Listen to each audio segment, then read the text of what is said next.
I think we'll probably go ahead and start. I want to thank all of you for coming to the first Tuesday at the Metro Archives. As some of you may not know, we do first Tuesday of the month, every month, except for July. And so the first Tuesday from 2:30 to 3:30, we have a program.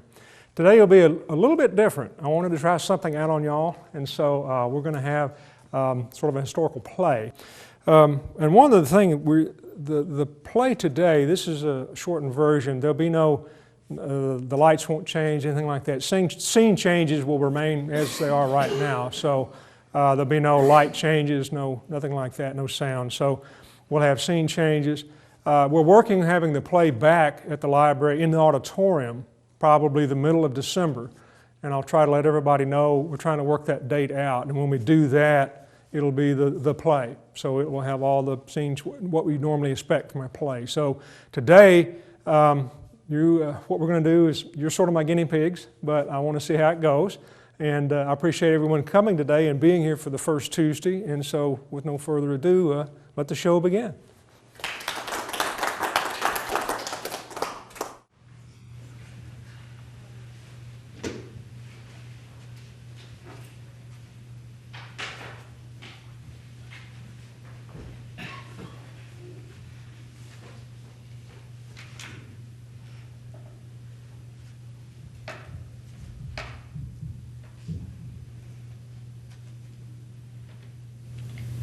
It was during my childhood that I first started keeping a diary. During that terrible war of northern aggression. I was a prolific and idealistic young writer in those days. Had a lot to write about. We were 3 women living alone in that cabin ever since Daddy died. Mommy, my little sister Alabama, whom I named Sis Tom, and I. We'd heard about the war, but it didn't become real to us till the Yankees began occupying Franklin. Why, you could see them outside our upstairs window, and I would sit there and stare at them for hours as they walked about the streets below. I'd make up stories about them, till that one day when reality became more exciting and more terrifying than any story I could ever invent.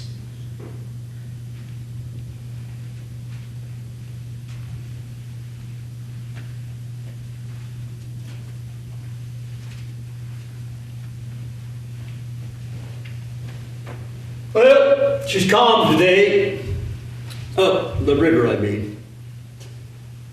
When I think back of all that Betty and I have been through the years, I want to write it all down while I can still remember it. I want our children to know about the adventures and the romance that we had on this old river. Now, hey, I don't claim to be a writer. I don't even use correct grammar. But I'm going to write it down. Just the same as I would say it.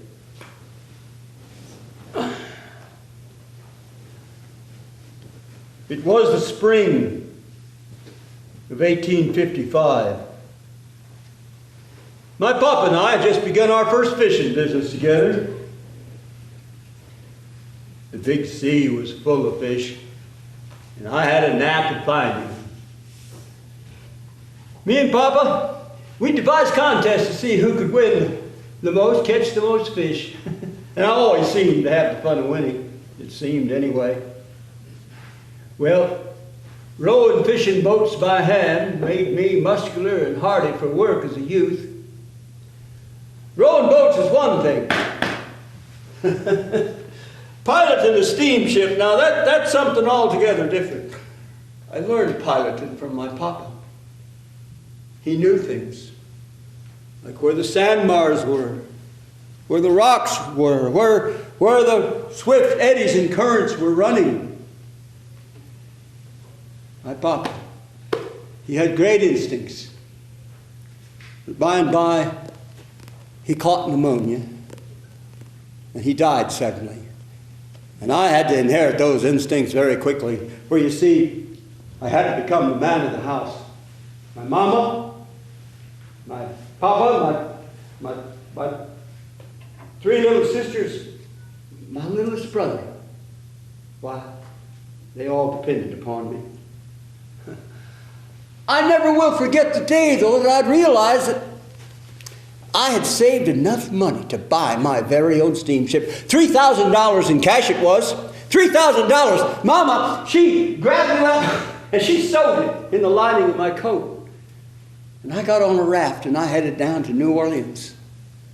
Now, booking passage on a raft in those days was a risky ride. There were all manner of pickpockets and riffraff and scoundrels and thieves just waiting for easy pickings. My mama, she said, son, whatever you do, do not take off that coat.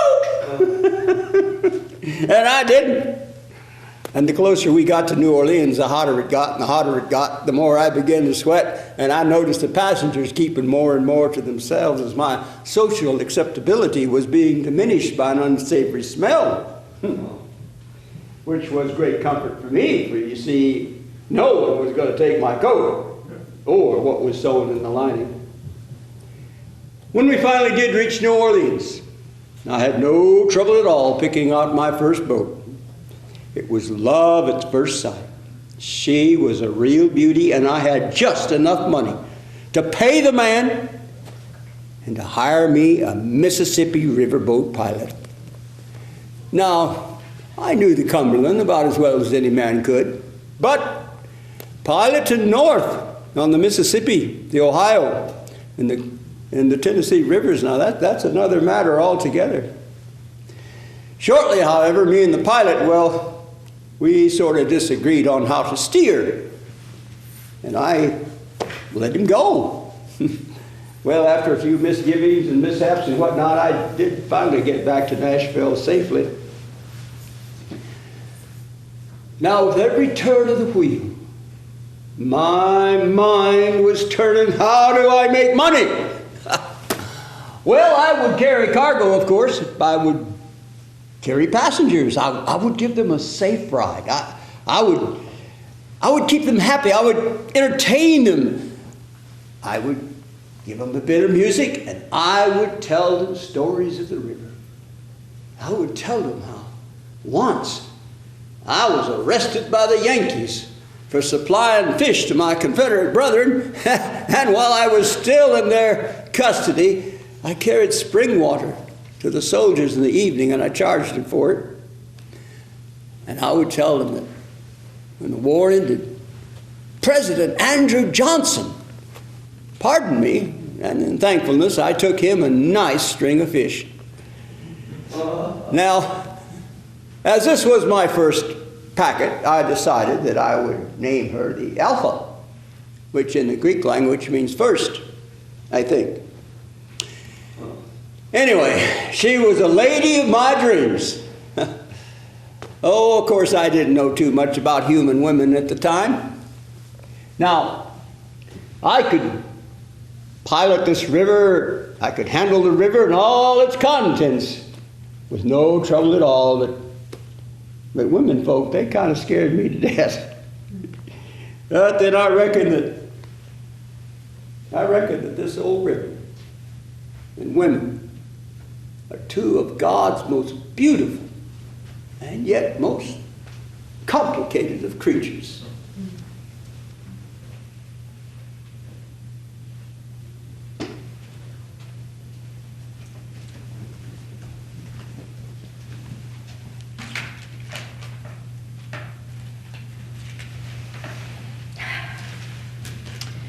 November 1864.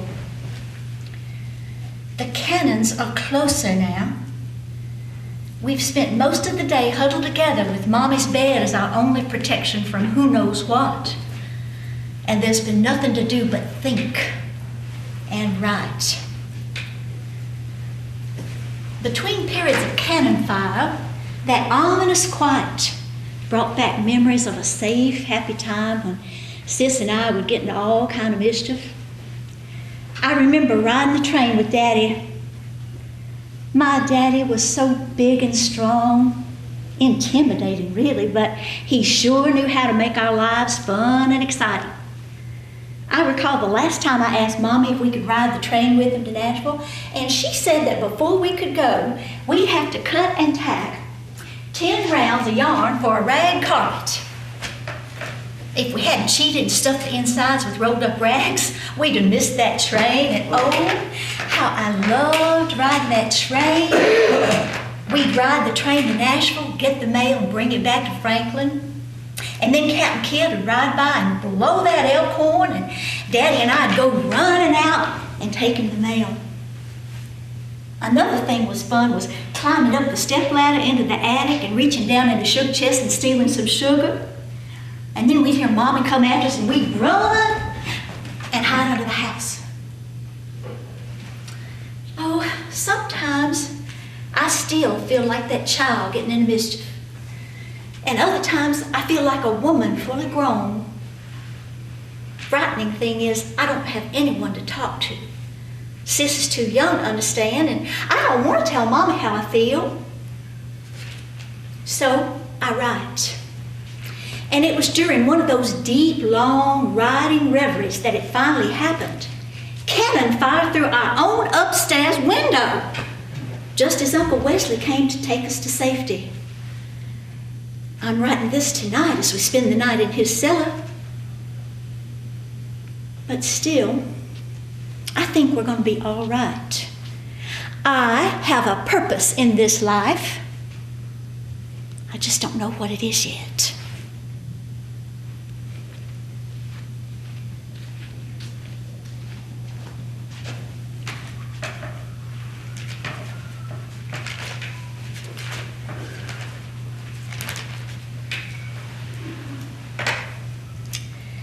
December 1864, we stayed at Uncle Wesley's until we were told by neighbors that that battle up on Winstead Hill was over.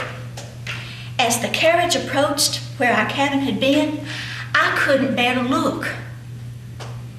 When I did open my eyes, I was astonished and relieved to see that the cabin was still in one piece. Oh, Yankees had eaten our food and had slept in our beds with their boots on. Mommy told us to put on a pot and boil those sheets.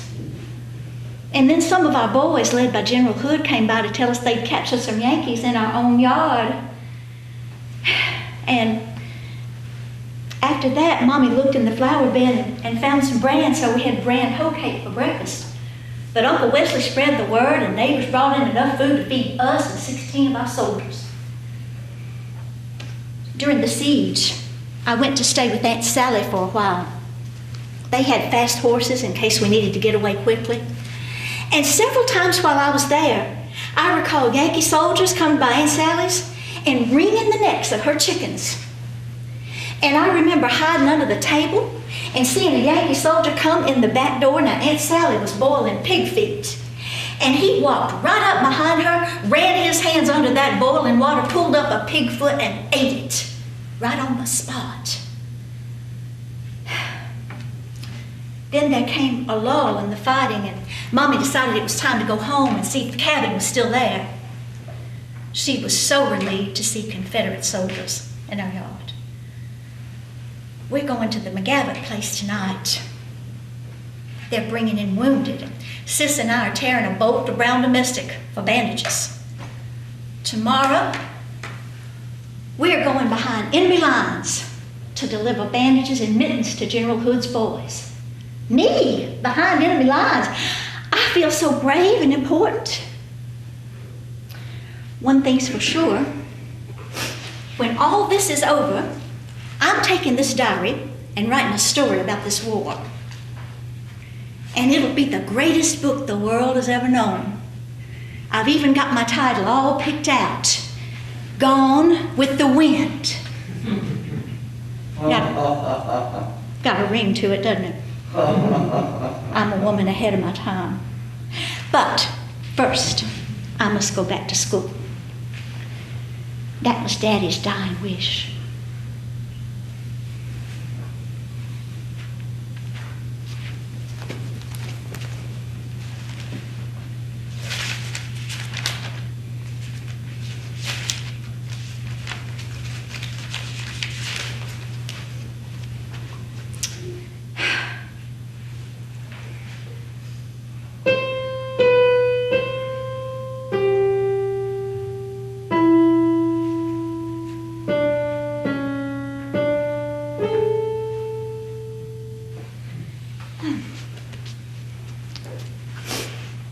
September 1865.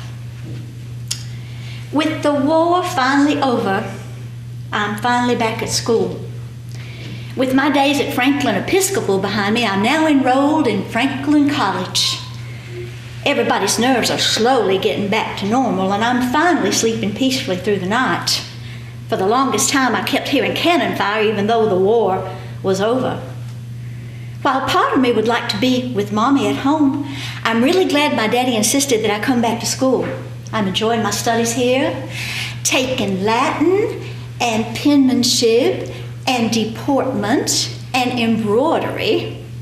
And my roommate, Susan Ryman, is teaching me how to play piano. She's a taskmaster, gets me up at 6 a.m. every morning, and we go down to that lobby and play scales and pieces for a whole hour before anybody else stirs. My favorite time of day is afternoon. That's when the young ladies get to walk in full view of the men's dorm. Oh. Now there's this line we're not supposed to cross, but the other Tuesday there was a kitchen fire, and they led us into the hickory grove, which is well within male territory. And we got to converse with the men folk for a whole hour. What I don't understand is, with all this limited interaction with the male gender, how's anybody supposed to start a romance? Why, I'm almost 18, and at this rate, I'll be an old maid.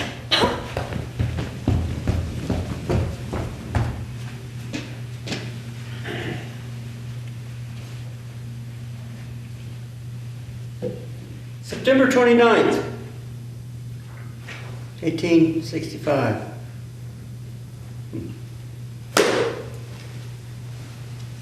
I've been away for a spell up in Evansville. I am starting planning for my second new boat.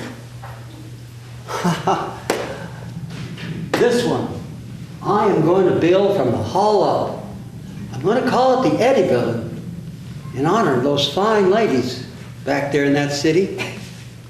Now, operating two boats will be a challenge, but I can do it. I had planned to spend the whole of the afternoon visiting my mama. How I do enjoy those restful visits with her when I do get to be at home. But instead, she is dispatching me to take the carriage and drive all the way to that school in Franklin and pick up my little sister and a dormitory roommate friend of hers, take them back here where they will spend the weekend undoubtedly engaged in frivolous conversation. Oh, females. Well, let's see.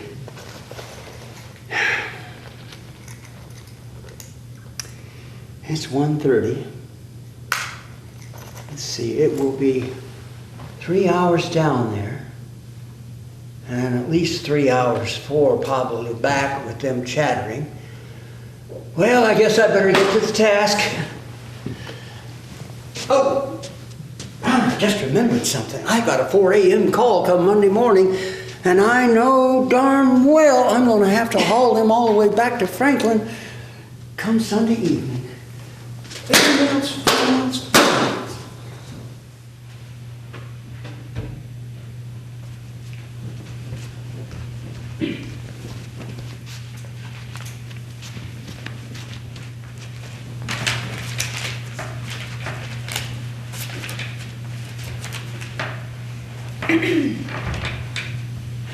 October 2nd, 1865.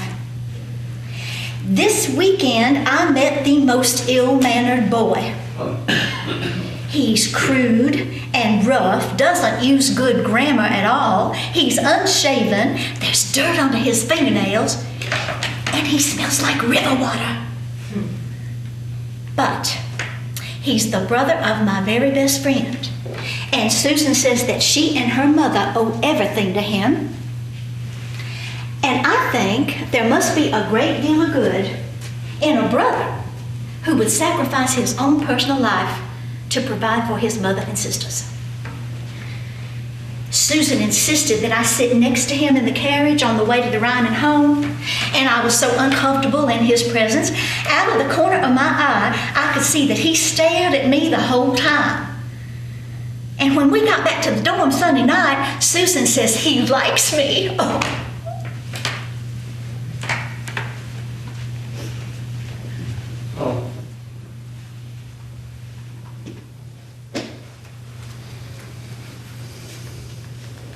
March 21st, 1866.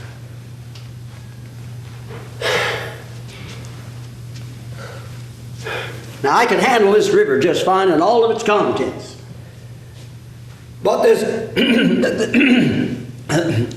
girl, this Susan's friend, she just scares me to death. She is absolutely the prettiest, most charming, most well-mannered young lady that I have ever met. I don't know what to say to her. Well, maybe I could write her a letter. That's what I'll do. I'll write her a letter.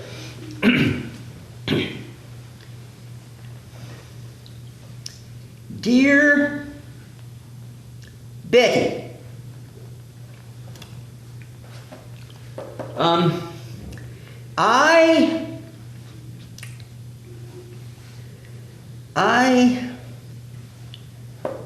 that's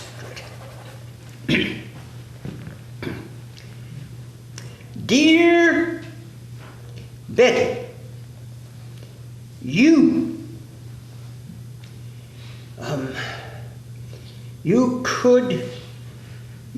should. Good. I don't know those fancy words. I wish I'd have gone to school, or maybe to the theater, or maybe to one of those musical symphonies or something.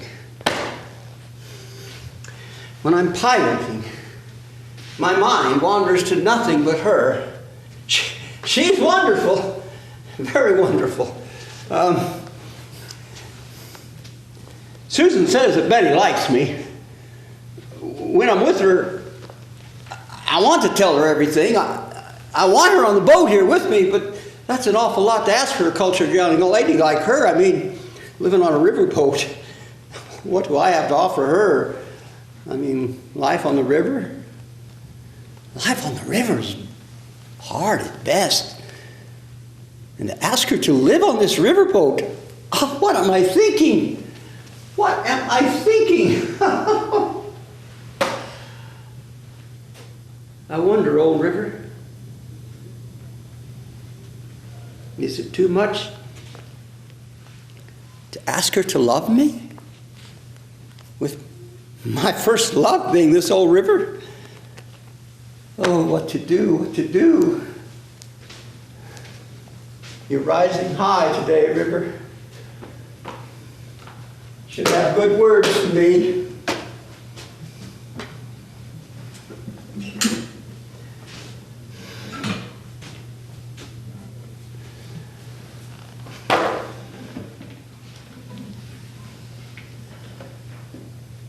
You're not telling me a thing, old river.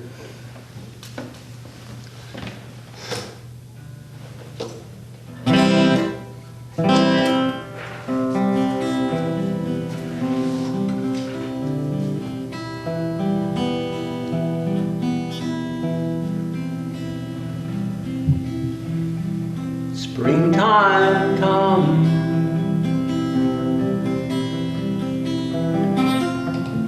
on a gentle breeze, the river rises high on the trees. Springtime comes, with flowers so bright, in dark clouds shadow the light.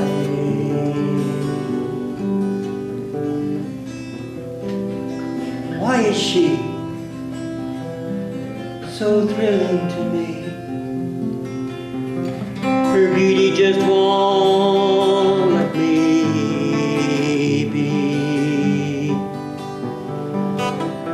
I could twine her heart with mine. There I would stay for all the time. Why is he so magnificent to me? His charm just won't let me be. When he reaches out his hand for mine, there I wish to follow for all of time. What is this thing I feel so strongly? Could it be? Could it be? Could it be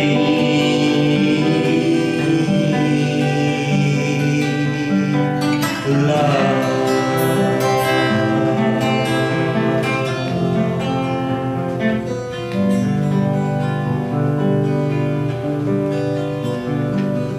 Could it be love?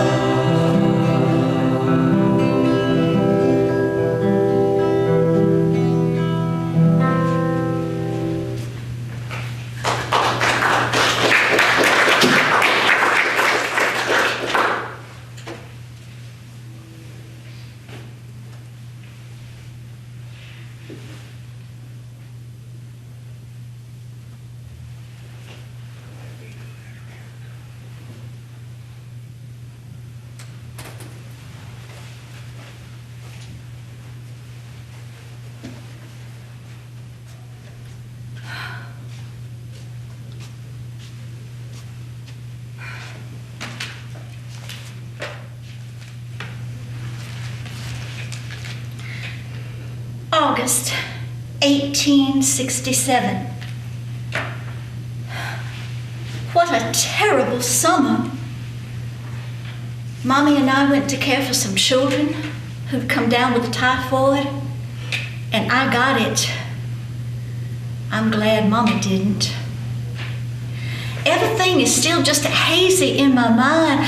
I just remember burning up and Mommy sitting by my bedside.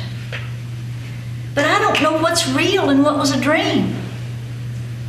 This morning, my fever finally broke and Mommy let me sit in my chair by the window.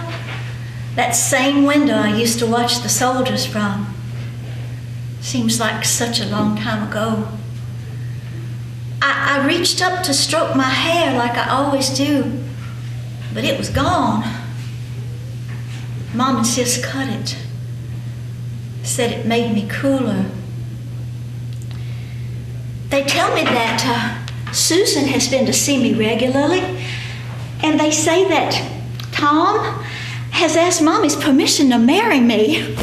Said that he asked the question, whispered the question, and I said yes. I must have been delirious with fever. Oh.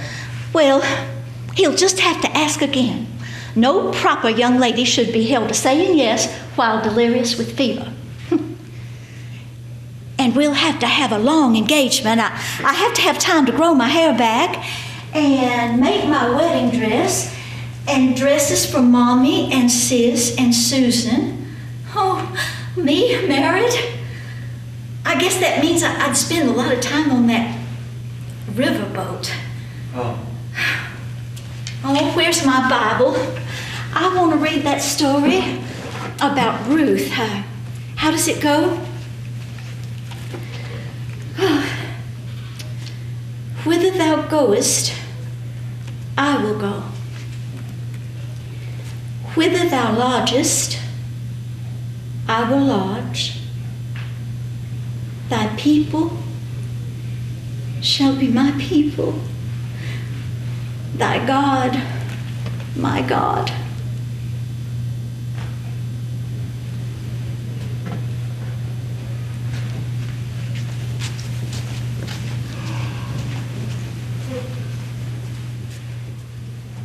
Mm-hmm.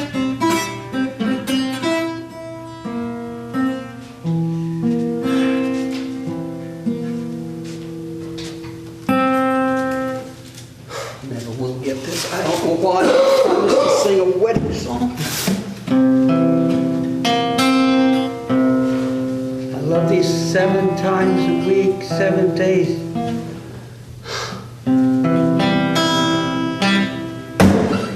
It's no use. Get that.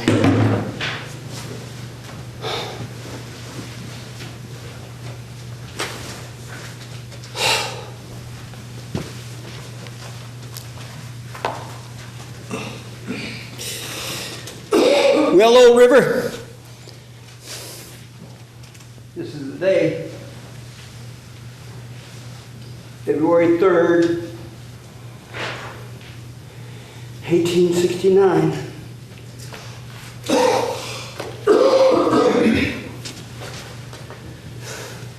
Now, today is the day, and I'm not holding anything back from you.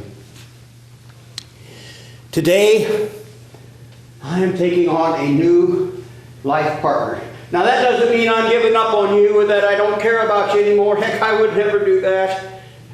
You see, as a small boy, you lifted me up. You made me me. Everything that I and Papa and Mama and my 3 sisters and my littlest brother we had, it came from you. We owe you everything, so I'd never just abandon you. In fact, old River, I'm going to need you now more than ever. You see, the thing is, I am bringing Betty aboard with me. Now, I know that's unusual. I know that is not normal. But in time, you will grow fond of her, just as I grew fond of her. And in time, she will grow fond of you too. And long after I'm gone, our children will see you glisten in the sunrise. They'll see you bounce those moonbeams off your mirrored surface all aglow, and they will marvel at the power in your high spring water. But just for today, old River, flow gently onto the Alpha. Calm your eddies and your currents. Whisper softly your ripples against our bow. Okay. Can you do that for me now? Good. Good. That will make me feel better. Well, I guess I better go get ready. As ready as a fella could be in a situation as I'm in right now. Well,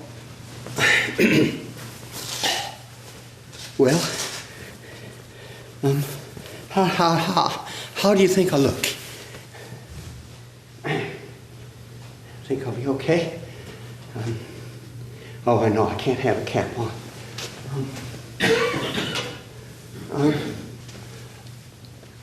Well, give me your blessing.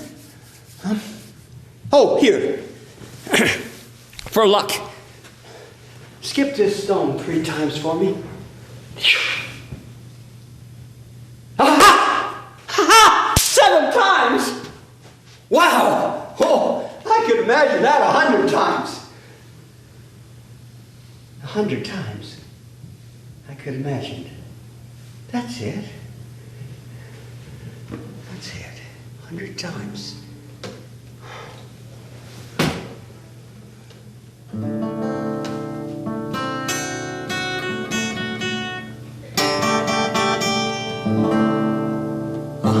Times I had imagined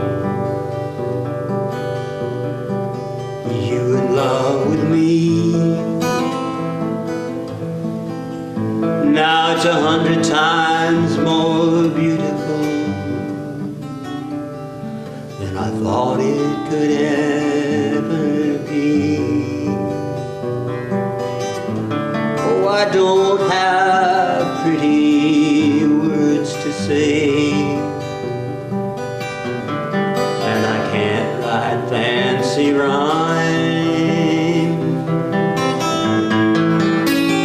I'm just so glad you love me too. I I could live today 100 times.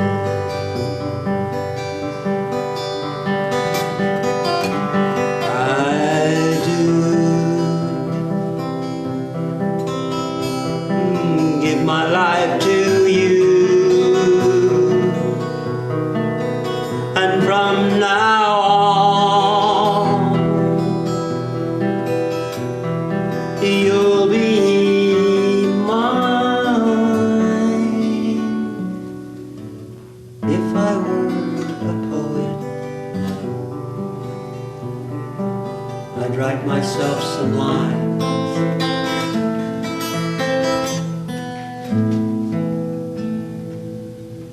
But I'll just say, I love you at least 100 times.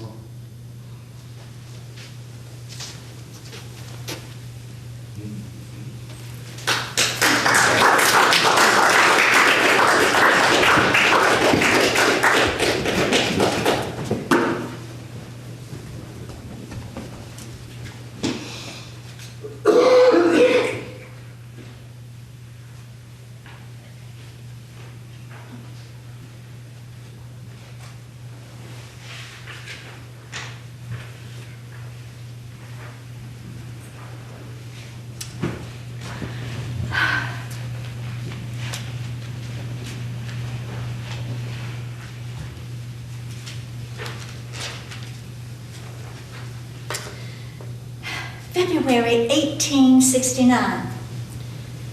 Dear Diary, sorry I haven't written lately, but everything's happened so quickly. Seems like just yesterday I was Mary Elizabeth Baugh, and today I'm Mrs. Captain Thomas Ryman. It still seems like a dream. The wedding trip was so glorious. We took all our friends on the Alpha up to Evansville, and Tom had an orchestra, and we danced, and we danced, and we played games. Tom says if a man works hard, he should also play hard. And he loves music, and he loves to dance, and he is the best dancer. He also says that as hostess on the Alpha, I'm to manage the staff and teach them how to prepare my recipes. I'm to converse with the lady passengers and make them have a good time. He says I have to, play cards with them. What would my professors at Franklin Episcopal say about that? One thing's for sure, I'll never touch a drop of spirits. And I draw the line at smoking cigars. As for training that boat staff, I think we'll start with my hazelnut tarts.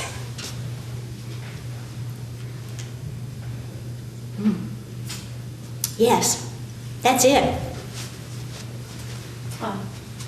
Hazelnut tarts.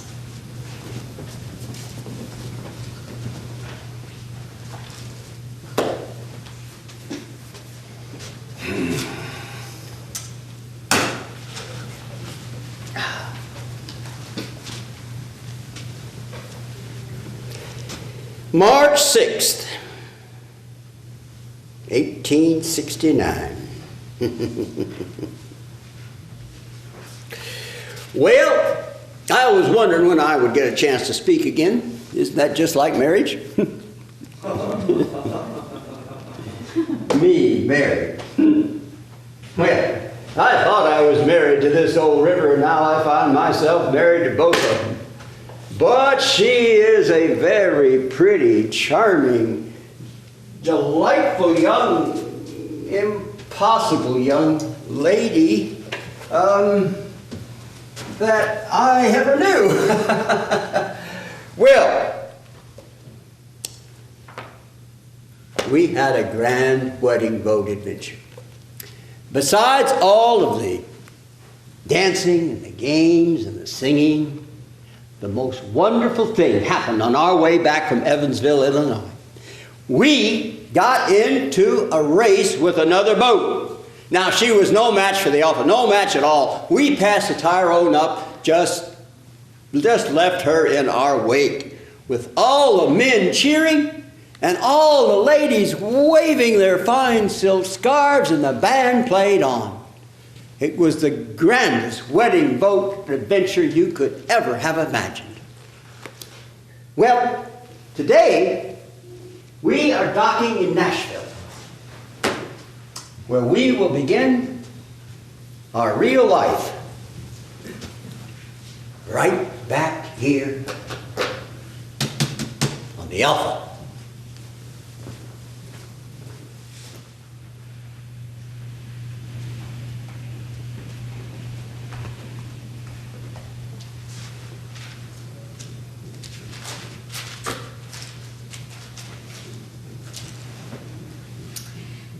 April 1869. In my role as hostess on the Alpha, I have found that the lady passengers enjoy my pastries and my river stories. And God help me, I enjoy playing cards with them too. I feel terribly wicked. And I guess I'm no Lemonade Lucy either. I've had to serve them spirits whenever they order them. You know, it's really difficult pleasing a boatload of passengers all the time. But I do love it. And I love my husband so much. Sometimes, though, when we pass by the Harpeth River branch and I look toward Franklin and Mama, I guess I feel a little homesick. But I wouldn't want to tell Tom that. There's always some new adventure, some new experience just round the next bend. My favorite time of day is when day is done. That's when Tom and I take a romantic stroll on the deck. Tonight when we go strolling, I'm going to tell him there are going to be 3 of us. I hope that doesn't change the way he feels about me. I would hope that never changes. But still, sometimes I feel like I'm competing with this river for his attention.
I'd show him I could love him twice as good as you, loving him the way I do.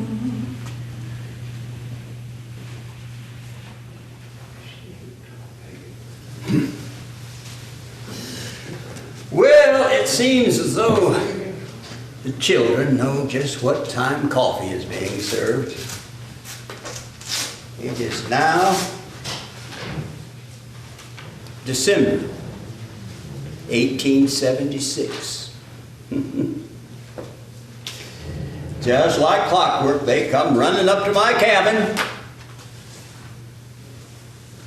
They jump up and sit in my lap,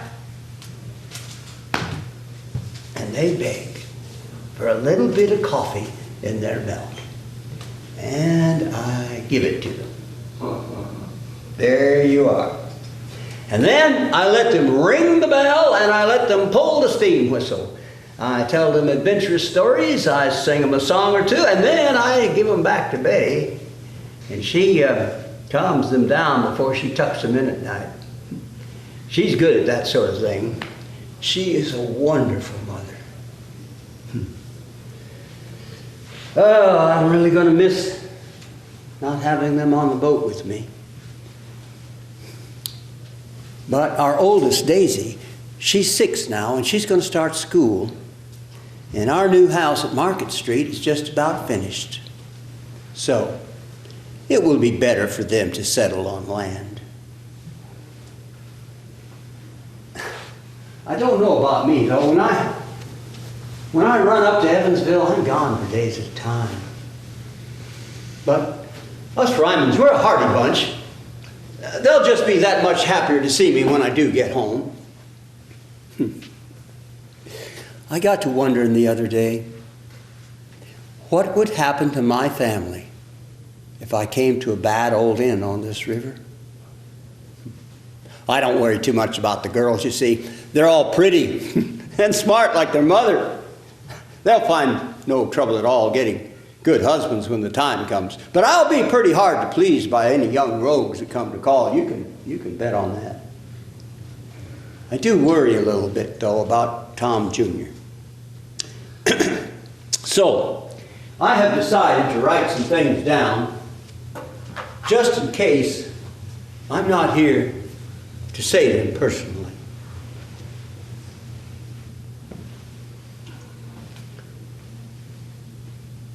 Number 1, know your trade.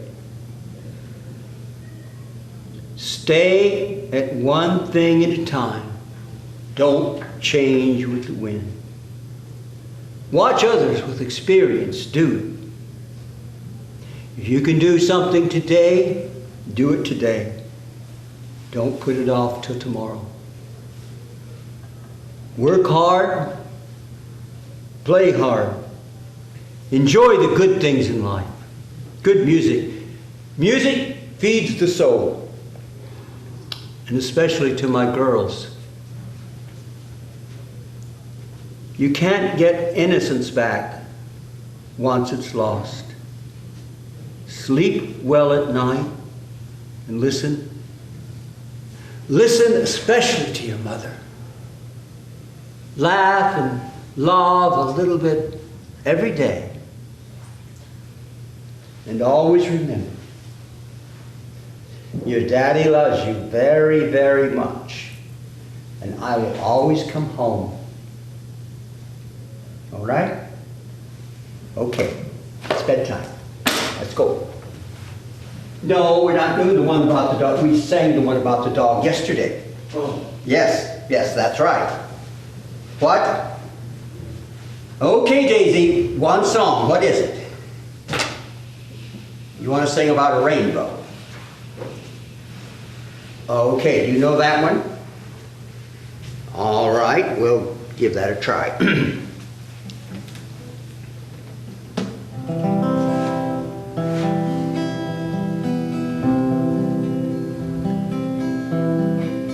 There's a rainbow in the sun when the storm is done. No question, no doubt, that old sun's gonna come back out.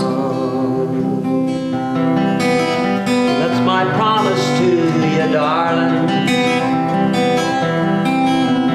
and a promise from above. Good Lord knew what He was doing when He made this thing called love. Where the river flows, your daddy must go.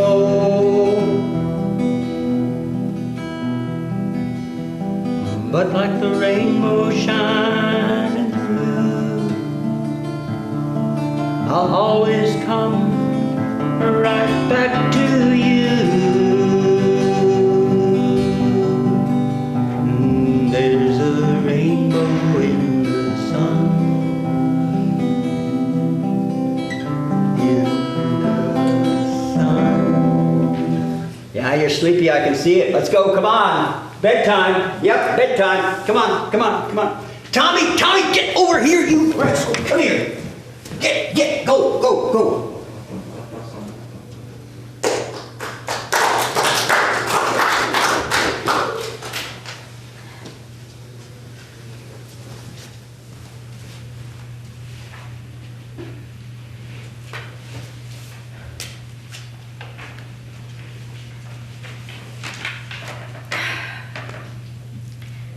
May 1885. My Tom got the contract to build the pontoon bridge across the Cumberland while the new bridge is being built. I've never seen a man throw himself into his work the way he does. He's working too hard. I wish I could think of some way to slow him down. Now that he's at home every night, he gets up before daylight and hitches up that carriage, and the crew down at the dock can hear the clip-clop of the horses' hooves against the stone streets. The crew members, they love my Tom. Oh, now the funniest thing happened the other day. There was a highborn lady in a carriage, and she instructed her driver to drive right through without paying the toll. She was heard to say in her haughty voice, "Drive on, James, drive on." If she only knew how much we had laughed about that at the dinner table and parodied her. And it's even become a joke down at the dock. When Tom has to get the crew going, he'll mimic that lady and say, "Drive on, James, drive on." It's really fun working with Tom down at the river. I really miss it. My days are filled with the children and the house and the menu planning. The children always dread this time of year because they know I go to the produce market and they know it means one thing. Everybody grab a knife and start peeling and chopping. They know how much I love to put up fruit and vegetables. I just love to sit on my big front porch with a big bowl full of apples in my lap to peel and quarter while I listen to the hustle bustle of the river traffic. Now, the other day I was observing things down there. Oh, by the way, I got myself a little spyglass. And I caught a glimpse of that businessman from Louisville, the one who's putting in the railroad. He met with Tom down on the riverfront, along with his beautiful young daughter, and I caught her flirting with my Tom behind that fancy Japanese fan of hers. Brazen hussy. Oh, I gotta go. That goose from next door's chasing Daisy again. Run from the goose, honey, Mama's coming.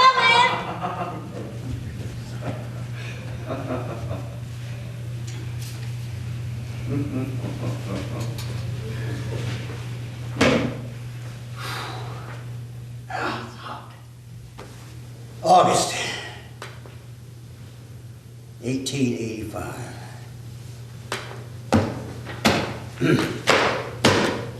That Bettie, she is a wonderful woman, great wife, good cook, loving mother, charming hostess, great money manager, but tarnation, sometimes she can be so exasperating.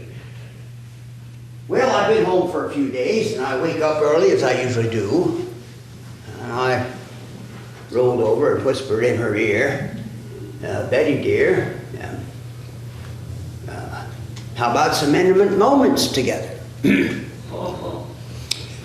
Oh, did you hear me, dear? Huh? Okay. Well, I'll just go fishing a little bit before breakfast, and then she will open one eye, and she will raise up and say, "Dress warmly, dear." The other day, I was hosting some businessmen down on the riverboat. L&N people they were, very important. One of them was accompanied by his young daughter, who insisted after our meeting that she get a tour of the boat. Well, naturally, I was duty-bound to do that under the circumstances. Well, as we walked along, she became amused with the sway of the boat, and she giggled a little bit, and she took hold of my arm, of course, to keep from falling. Now, Betty could have known nothing about that, but when I got home for supper, She was slamming around the kitchen. She slammed my plate down in front of me, obviously upset about something or another. And then I finally realized it.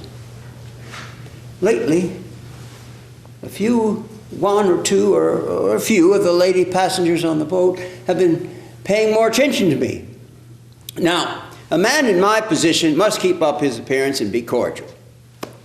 But Betty can fly off at the least handle. She took years to teach me that, and now that I've learned it, it upsets her to no end. Well, sometimes I guess I am at fault. For instance, last winter, there was a family down the block. They were out of coal, so I told my yard man, Mose, to take them down a few gunny sacks full. And he did. And then I noticed some other families with children. They were skimping, or they were out altogether. And I told Mose to take them a few gunny sacks too. I had no idea that by the end of the day, Mose had depleted our 5-ton supply of coal in our basement. When I got home that night, Betty was not speaking to me, and her stare was as cold as the north wind. I'm going to make her mad again next week. You see, she's got her whole mind, heart, and soul set on the whole family going to this tent meeting. She says she wants our children to hear and live the gospel. Now, I do not see why I need to get all dressed up in a suit and go sit in a hot old stuffy tent in Nashville August heat to know that I have a friend in Jesus. Me and Jesus, we have been friends all my life. Why, he lived on the river just as I do. He was a fisherman, for Pete's sakes. He knows me and I know him.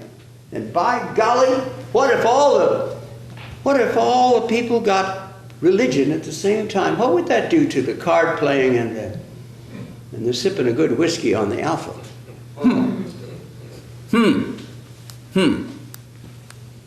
No, sir. I am not going. And I'm going to tell my cohorts not to go either. And I'm just going to put my foot down. I'm not going. That's it. I am not going. Now, if I do go, I think I'll heckle the preacher. I might do that. That might be fun. Yes. Yes. That's something I can look up to. I'll go and I'll heckle the preacher.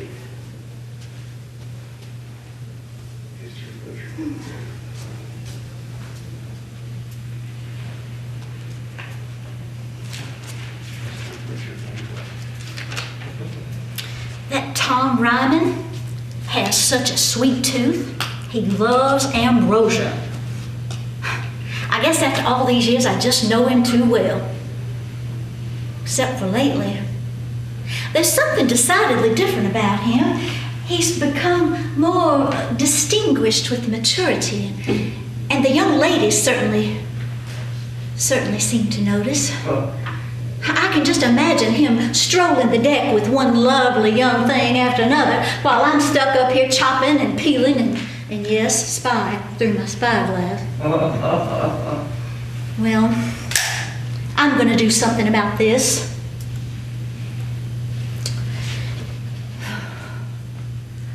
Mirror, mirror in my hand, who's the fairest in the land? Oh, there's nothing fair about it.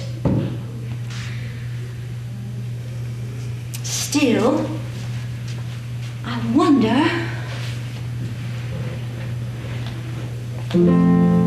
why do men get better looking when they turn a little gray? Then girls, they've got you where they want you, in the kitchen all day. He's my captain, I'm his first mate. But if I'm gonna be his last, it's time to wake up and smell the hazelnut pie and do something fast. Could I be red hot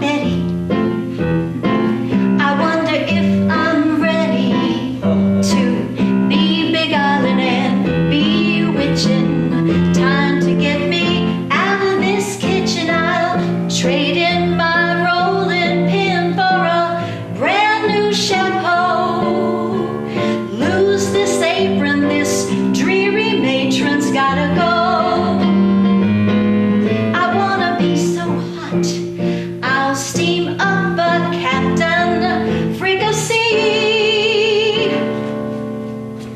Red Hot Betty, that's me.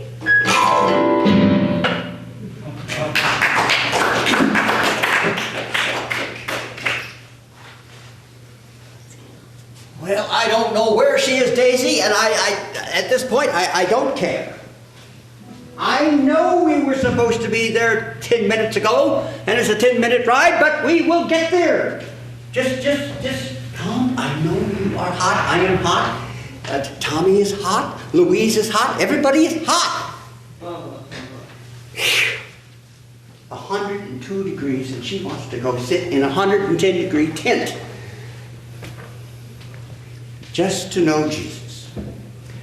Jesus, I certainly hope you are appreciating this today.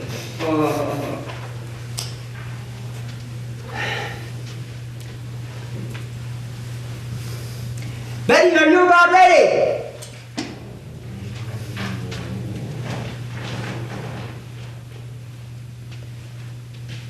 No, I did not hear her. I am not hollering again, Paul. No, I am not going to do that. Just sit there. We will go and we will go. I know you watered the horses. All right, all right, all right, all right. I will go check.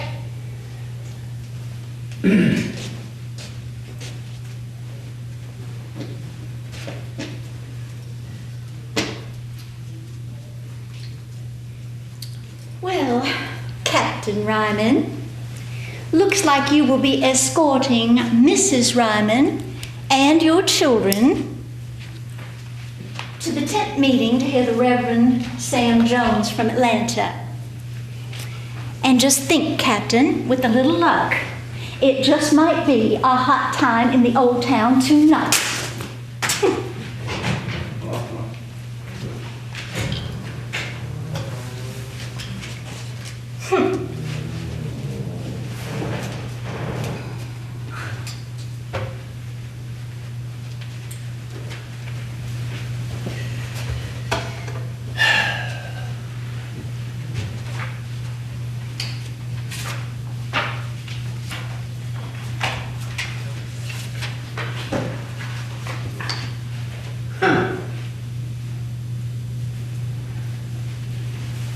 June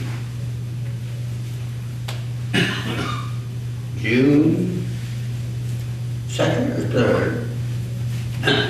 Matter not. June 1900. Whole new century. Whole new century.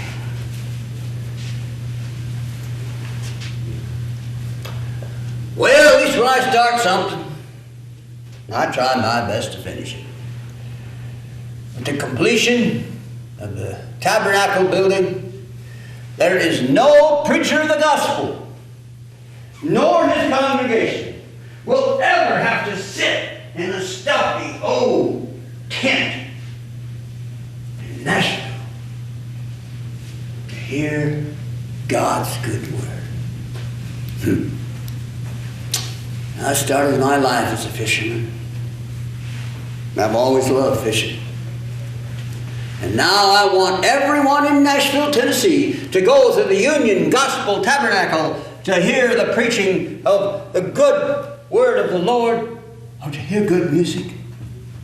I have spent my time, my money, my effort, and my resources of all kinds for the better part of 10 years to see this thing through. Oh, I'm a little tired, but I'm not out. No, not by any means. And now it's time I turn my attention back to the business at hand, and that is to carrying cargo and people. Well, what's left of that business? It seems like the pesky old railway is here to stay. L&N they call it. Oh, wanting to run me out of business on the river. That's what they're trying to do. Well, maybe so. Maybe they can use a good transport executive. Yeah, that might be the case. I think I'm going to mosey on down to that new Union Station they're building. See if I can be of any value to that iron horse that everybody's so excited about. Going west. Going west, that's what they all say. Well, old river, I can't carry him west on your Cumberland waters.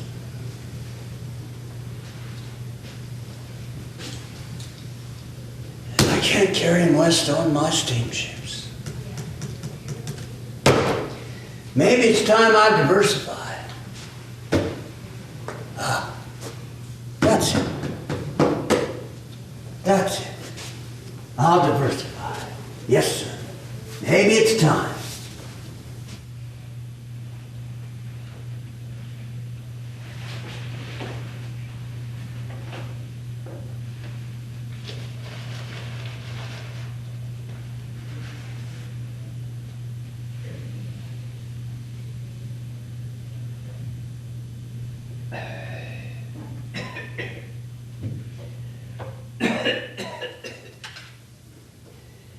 Oh, I don't know where he's at. He'll be here in a moment. Just calm down.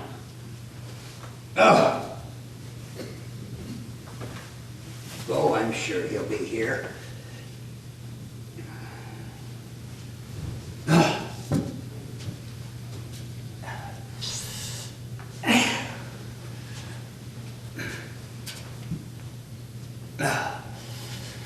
Oh, there you are, Doc. Come on in. Come on. I'm ready for you. Yeah. Yes, of course I can hear you. Go on.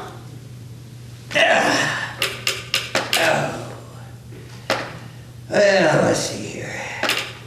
What's she got on her calendar? Yes. Well.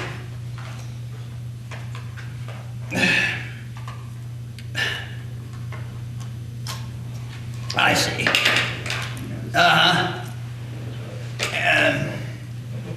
Oh, yes. Yes, Doc, I know. It's October 1904. Oh, yes. Well, it's like this, Doc, you see. Now, tarnation, Doc, it's gonna take a whole lot more than a wagon load of bricks falling on me at the Union Station to slow me down. Yes, Doc, now, what, you got Bettie treating me like some type of a baby. Now, Doc, will you stand still for one moment? Now, Doc, listen to me now. I will bet you a plumb nickel to a silver dollar that you put her up to this. Yes? Of course I can hear you. You think I'm deaf or something? What? You want... What's this, Doc? Pain tonic. Doc. Doc, listen to me. The only pain I've got right now is standing right in front of me. Yes, I know the instructions. I know, Doc. Of course I know you. What did you say? Where are you going, Doc? Well, good day to you too, sir.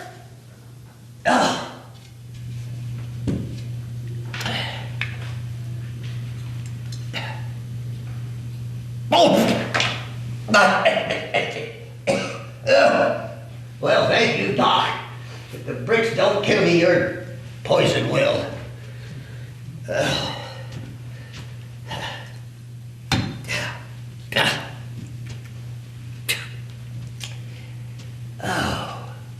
Let's see what kind of day it is today.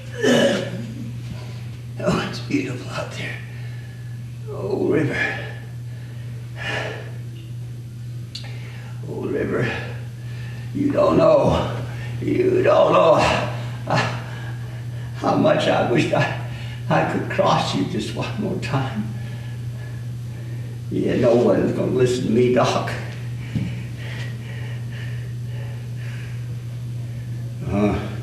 Maybe you will, River. I'll play you a tune. You're the only one who will listen.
I'll sing with that heavenly band. When I reached that promised land, I got one more river to cross.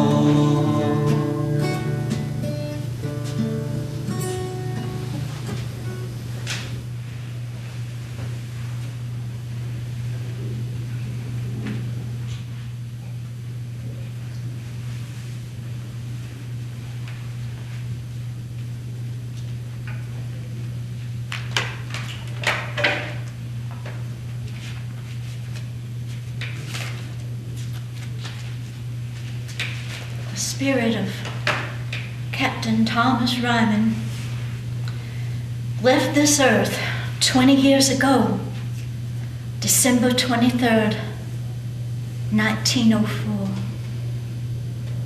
He had only taken to his bed a few days before he passed. He was stubborn, and he would never own up to being ill. I never thought about him getting sick, and I never for 1 minute ever believed he would ever leave me.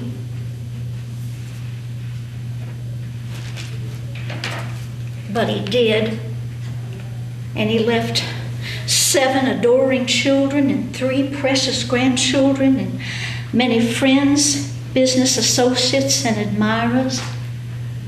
Reverend Sam Jones came up from Atlanta to give the eulogy. Ironic, isn't it? Reverend Jones rode the train. As long as my Tom lived, he would never allow for the Gospel Tabernacle to bear his name. He said it was for everybody. But 2 days after Christmas, 1904, those same business associates and admirers voted unanimously to rename this building the Ryman Auditorium.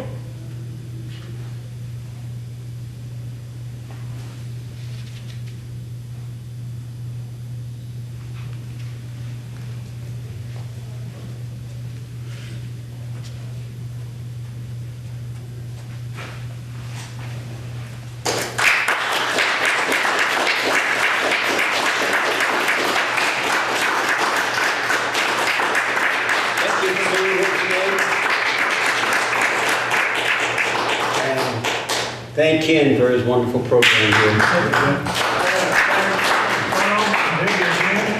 And Debbie has her book there in the back there. She's going to be here for a bit to sign a copy if you'd like one. So they're back there. And again, I want to thank Tom and Debbie for an outstanding performance. And thank you for coming.